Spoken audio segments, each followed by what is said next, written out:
L'histoire zen de l'amour de soi. Le voyage vers ton essence véritable. Il existe des histoires qui changent des vies. Des moments où une vérité simple, dite au moment exact, peut faire s'effondrer les murs que nous avons construits pendant des années. Voici l'histoire de ce qui arrive quand on ose s'écouter soi-même. Ce n'est pas une histoire de magie ni de miracles instantanés.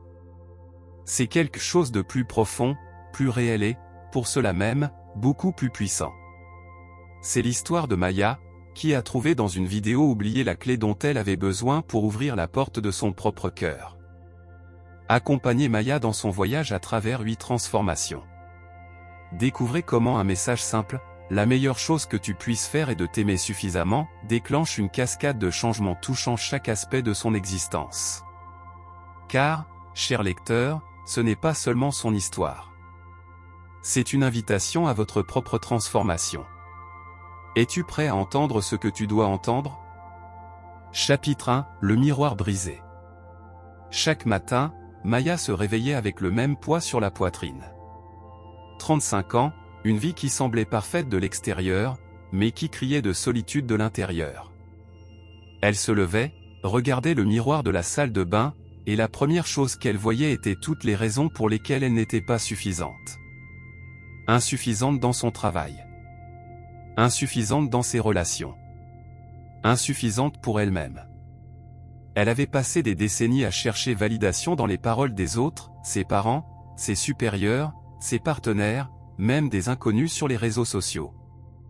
À chaque critique, à chaque rejet, elle ajoutait un nouveau morceau de verre brisé à son reflet. Jusqu'à ce matin-là, où, en prenant machinalement son café froid, sa sœur lui envoya une vidéo. « Me regarde ça. Je pense que tu as besoin de l'entendre. » Normalement, Maya aurait ignoré ce type de message.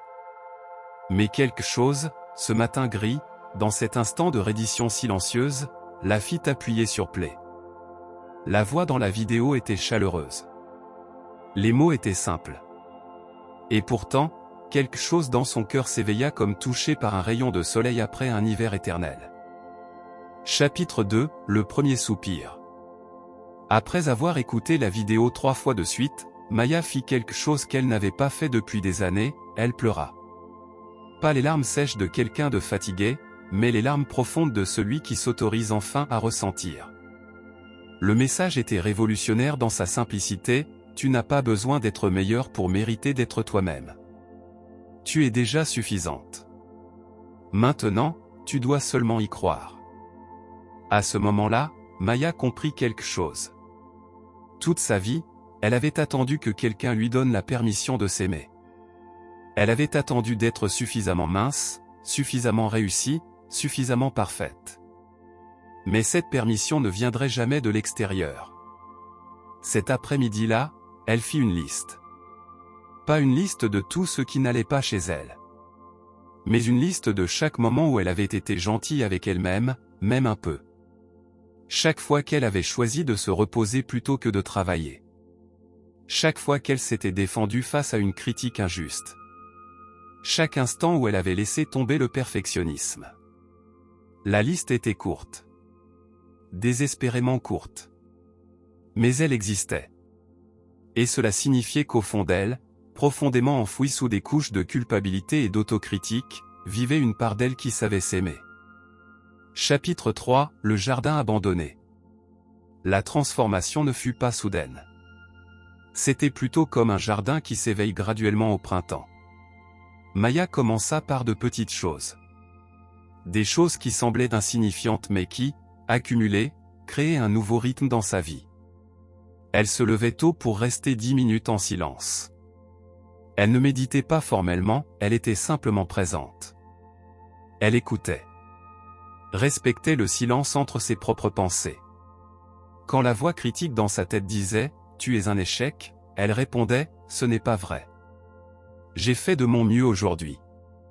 Et c'est suffisant. » Elle découvrit que s'aimer soi-même n'était pas de la vanité. C'était un acte révolutionnaire de rébellion contre un monde qui voulait la maintenir petite, effrayée et constamment à courir après la prochaine chose. Un jour, au marché, une femme s'approcha. Ses yeux fatigués reflétaient la même expression que Maya reconnaissait dans le miroir. « Ah, comment fais-tu pour paraître si en paix ?» demanda-t-elle. Maya ne sut quoi répondre sur le moment. Mais plus tard, en rentrant chez elle, elle comprit, la paix ne vient pas du fait d'avoir toutes les réponses. Elle vient de l'arrêt des questions destructrices sur soi-même. Chapitre 4, le mur de sable. Il arrive un moment dans toute transformation où les vieilles habitudes reviennent comme des vagues. Maya eut ce moment 2 mois après avoir vu la vidéo. Une critique de son patron, combinée à une histoire d'amour ratée, la replongea dans l'obscurité. Elle passa 3 jours au lit, convaincue que tout ce qu'elle avait appris n'était qu'illusion. Mais cette fois-ci, ce fut différent. Au lieu de se punir pour sa rechute, Maya se leva, remit la vidéo et s'autorisa à l'écouter comme si c'était la première fois. Et c'est alors qu'elle comprit vraiment. L'amour de soi n'est pas une destination à atteindre et où rester. C'est une pratique. Comme se brosser les dents ou boire de l'eau. C'est quelque chose que l'on doit faire tous les jours, surtout dans les jours difficiles. Cette nuit-là, elle écrivit une lettre à son moi du passé. Une lettre pleine de compassion. Elle y parla de tous les sacrifices qu'elle avait faits en croyant ne pas être suffisante. Elle se pardonna toutes les fois où elle avait été cruelle avec elle-même. Puis, elle brûla la lettre. Pas dans un acte de destruction, mais dans un acte de libération. Les cendres flottèrent dans l'air, et avec elles, quelque chose d'ancien en elle se dissout aussi. Chapitre 5, la voix propre. Quelques semaines plus tard, Maya eut une conversation qu'elle n'aurait jamais eue avant. Sa mère lui demanda pourquoi elle avait posé des limites dans sa relation, pourquoi elle se plaignait de tout, et pourquoi elle n'était pas aussi flexible qu'avant. Dans le passé, Maya aurait cédé. Elle aurait sacrifié sa vérité pour maintenir la paix. Mais cette fois-ci, elle répondit depuis un endroit différent. Pas avec colère, mais avec fermeté compatissante. « Maman, je t'aime. Et parce que je t'aime, je dois m'aimer moi-même d'abord. Cela signifie dire non quand j'ai besoin de dire non. Cela signifie honorer ce que je ressens, même si tu ne comprends pas pourquoi. » Sa mère ne comprit pas immédiatement. Mais quelque chose changea dans cet échange. Quelque chose de fondamental. En s'aimant elle-même, Maya découvrit que sa présence dans le monde changeait. Elle n'était pas plus agréable ni plus conciliante. Elle était plus authentique. Et les personnes qui l'aimaient vraiment répondaient à cette authenticité. D'autres personnes s'éloignèrent. Les amitiés qui existaient par habitude disparurent. Mais à leur place grandirent des liens réels, basés sur la vérité mutuelle. Au travail, elle demanda une augmentation. On la lui accorda. Elle commença à prendre soin de son corps, non par punition, mais par gratitude. Elle passait du temps seule sans se sentir seule. Et chaque nuit, avant de dormir, elle s'autorisait 5 minutes pour remarquer, « Aujourd'hui, je me suis aimée. Même dans les moments difficiles, j'ai choisi de m'aimer. » Chapitre 6, le miroir restauré. 6 mois après avoir vu la vidéo, Maya se regarda à nouveau dans le miroir. Mais cette fois, elle ne cherchait pas les défauts. Elle se regardait avec les yeux qu'on utilise pour voir quelqu'un qu'on aime profondément. Avec curiosité. Avec tendresse. Avec acceptation. Son reflet n'avait pas changé dramatiquement. C'était toujours elle. Mais maintenant, elle était suffisante. Plus que suffisante. Un jour, en prenant un café dans une petite librairie, une adolescente s'assit à la table voisine. Elle pouvait voir en elle tout ce que Maya avait été, anxiété, autocritique, poids d'attentes impossibles. Sans trop réfléchir, Maya lui demanda « Ça va ?» La jeune fille, surprise par la question sincère d'une inconnue, commença à parler. Elle parla de la pression scolaire, de son corps, du sentiment de ne jamais être suffisante. Maya écouta. Puis, elle partagea la vérité qu'elle avait apprise, ce ne sera jamais suffisant si tu cherches la validation à l'extérieur. Mais si tu apprends à te valider toi-même, tu découvriras que tu as toujours été exactement ce que tu devais être. L'adolescente ne comprit pas complètement ce jour-là. Mais Maya vit quelque chose s'allumer dans ses yeux. Une étincelle d'espoir. Une graine plantée. Et elle comprit que c'était un autre niveau de transformation, quand ton propre amour de soi devient un phare pour les autres. Chapitre 7, La rivière qui coule. 1 an plus tard, Maya réalisa quelque chose d'incroyable, elle était heureuse sans être constamment sur ses gardes. Ce n'était pas un bonheur naïf ou idiot. C'était un bonheur qui contenait tristesse, incertitude et douleur. C'était le bonheur de quelqu'un qui s'était enfin permis d'être humain au lieu d'être parfaite. La vidéo qui lui avait semblé un message banal de sa sœur était devenue une boussole. Elle ne l'écoutait pas tous les jours, mais elle la réécoutait quand elle en avait besoin. Et chaque fois, elle découvrait une nouvelle couche, un nouveau sens. Elle comprit que la vidéo n'avait jamais été le changement.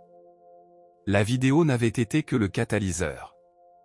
Le vrai changement s'était produit en elle, dans ces moments silencieux où elle choisissait de croire qu'elle était suffisante. Dans ces moments courageux où elle se protégeait. Dans ces moments tendres où elle se pardonnait. Un jour, Maya reproduisit la vidéo pour enregistrer sa propre version. Elle parlait depuis l'expérience, depuis la vérité vécue. Elle partageait son histoire. Pas comme un témoignage que tout devient parfait, mais comme une invitation à d'autres pour faire ce qu'elle avait fait, et écouter l'appel de leur propre cœur. Cet enregistrement atteignit 30 personnes. 5 d'entre elles lui écrivirent ensuite pour dire que la vidéo les avait profondément touchées. Que quelque chose en elles aussi s'était éveillé. C'est ainsi que fonctionne la transformation. Comme l'amour. Comme la guérison. Elle se propage lentement, silencieusement, transformant le monde, une vérité à la fois. Chapitre 8, Le cycle éternel. 2 ans plus tard, Maya n'était pas une personne différente.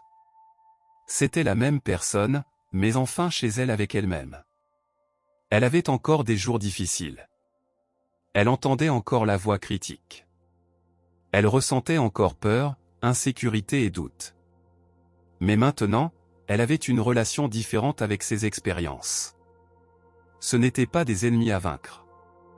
Elle faisait simplement partie du fait d'être humain. Ce qui avait profondément changé était ceci, elle était devenue sa propre personne préférée. Quand elle faisait face à des défis, elle s'appuyait sur son amour-propre. Quand elle commettait des erreurs, elle se traitait avec la gentillesse qu'elle offrirait à quelqu'un de cher. Quand elle atteignait des réussites, elle s'autorisait à célébrer sans diminuer la joie. La veille de son 37e anniversaire, Maya s'assit avec une tasse de thé chaud et réfléchit. Le message de la vidéo qui avait tout changé restait simple, la meilleure chose que tu puisses faire est de t'aimer suffisamment. Elle savait maintenant que ce n'était pas un conseil passager. C'était la vérité la plus profonde que chacun peut apprendre. Car quand tu t'aimes suffisamment, tout change. Ta relation avec toi-même. Ta relation avec les autres. Ta relation avec la vie elle-même. Tu oses être honnête. Demander ce dont tu as besoin. Laisser aller ce qui ne te sert pas, briller sans excuse. Échouer sans autocritique. Grandir sans culpabilité. Maya prit son téléphone et regarda la vidéo une dernière fois. Mais cette fois, elle l'écoutait comme quelqu'un qui a complété un cycle et est prêt pour le suivant. Ce n'était pas la fin. C'était simplement le début d'une nouvelle manière de vivre, déjà connue, la voie de l'amour de soi. Et à ce moment-là, elle comprit la plus belle vérité de toutes, la meilleure vidéo que tu auras besoin d'écouter dans ta vie ne viendra pas toujours du monde extérieur. Parfois, la meilleure vidéo, c'est toi, te rappelant dans les moments difficiles que tu mérites le même amour que tu donnes si facilement aux autres. Ta transformation commence ici. Elle commence quand tu décides enfin de t'écouter toi-même. Épilogue, ton histoire commence maintenant. Voici l'histoire de Maya. Mais c'est aussi l'histoire de tous ceux qui se sont déjà demandé s'ils étaient suffisants. Et ont découvert qu'ils l'avaient toujours été. Quelle est ta prochaine étape ?